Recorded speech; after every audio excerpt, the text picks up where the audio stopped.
चाहूँगी that I'm Archana Pandey and I have done my PG in history from Lucknow University. तो क्योंकि मैं history की student हूँ और यहाँ आज लाइब्रेरी की बात हो रही है, यहाँ बहुत अच्छी लाइब्रेरी की ओपनिंग है जो कि बहुत अच्छी बात है और इसके लिए सारे जो टीचर्स हैं वो वाकई बधाई के पात्र हैं और यहाँ जितने भी स्टूडेंट हैं उनको वास्तव में खुश होना चाहिए कि आज से उनके पास एक लाइब्रेरी है, वहाँ अपनी मनपसंद किताबें वो बैठ के आराम से पढ़ सकते हैं। तो जैसा कि अभी सर ने बताया कि हमारे एंशिएंट टाइम क्या मान के चलिए कि 12th सेंचुरी में बहुत ज़्यादा दूर नहीं, हमारे ही पड़ोस में बिहार में एक बहुत बहुत अच्छी लाइब्रेरी, बहुत अच्छा यूनिवर्सिटी था, नालंदा विश्वविद्यालय। आप सबने जाहिर सी बात है नाम सुना होगा। तो वो इतना ऐतिहासिक उसका जो है महत्व बहुत ज़्यादा है। अगर आप देखेंगे तो लाइब्रेरी का जो कल्चर है, पुस्तकालय जो बनना शुरू हुआ तो सबसे बड़ा पुस्तकालय नालंदा विश्वविद्यालय का ही था और वहाँ पे 3 बड़े पुस्तकालय थे। सर मैं आप सबको बताना चाहूँगी क्योंकि मैंने थोड़ा बहुत पढ़ा है। उन तीनों विश्वविद्यालय के नाम थे रत्नोदधि, रत्नसागर और रत्नरंजन और ये तीनों ही लाइब्रेरी अलग अलग थे और अलग अलग भवन थे इसके। तो आप सोचिए कि उस टाइम पे इतनी बड़ी लाइब्रेरी और वहाँ कम से कम बहुत विद्यार्थी सारे भारत से दूर दूर से आके वहाँ पढ़ाई करते थे उस विश्वविद्यालय में। तो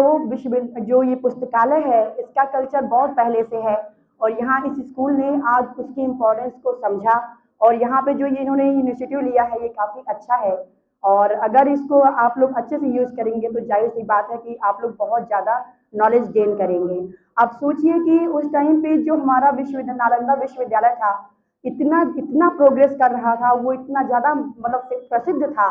कि तुर्की जो आक्रमणकारी था बख्तियार खिलजी, उसने जलन के वश में जो जैसा कि इतिहास में हिस्ट्री में मेंशन है, कुछ हो सकता है कि इसमें अतिशयोक्ति भी हो सकती है, बट जितना मैंने पढ़ा है जाना है उसको इतनी जलन थी उसकी प्रसिद्धि से वहाँ के हमारे विद्वानों से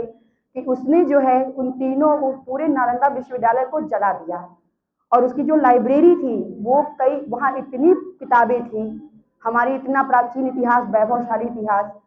कि वो विद्यालय और वो पुस्तकालय जलने में पूरा 1 महीना लगा, मतलब महीनों तक वो पुस्तकालय जलता रहा। आप सोचिए कि हमारा इतिहास कितना वैभवशाली रहा होगा और हमें उस पर गर्व होना चाहिए। यहाँ जितने भी स्टूडेंट हैं मैं उनसे ज़रूर रिक्वेस्ट करूँगी कि आप लोग प्लीज़ जब भी मौका मिले एक बार ज़रूर, आप बहुत दूर तो है नहीं, बगल में ही बिहार है, आप लोग नालंदा यूनिवर्सिटी के बारे में ज़रूर पढ़िए। वहाँ का जो हमारा इतना जो है इम्पोर्टेंट चीज़ें थी, लाइब्रेरी थी, बुक्स थी, उसके बारे में ज़रूर जानिए। और लास्ट में मैं अपनी बातें 1-2 बातें आप लोगों को और बताना चाहूँगी कि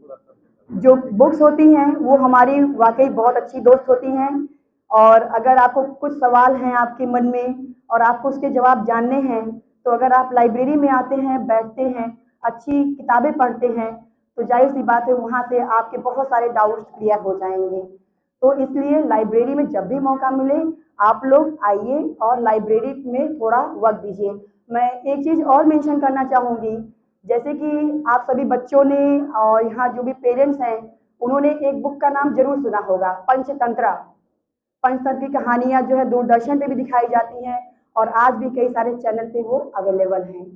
तो पंचतंत्र वो एक ऐसी बुक है, मैं आप सबको इन्फॉर्मेशन के लिए खासकर मेरे जो बच्चे हैं यहाँ पे, ये सबसे ज़्यादा ट्रांसलेट की हुई बुक है जिसको लिखा था विष्णु शर्मा ने। तो अगर कोई आपसे पूछता है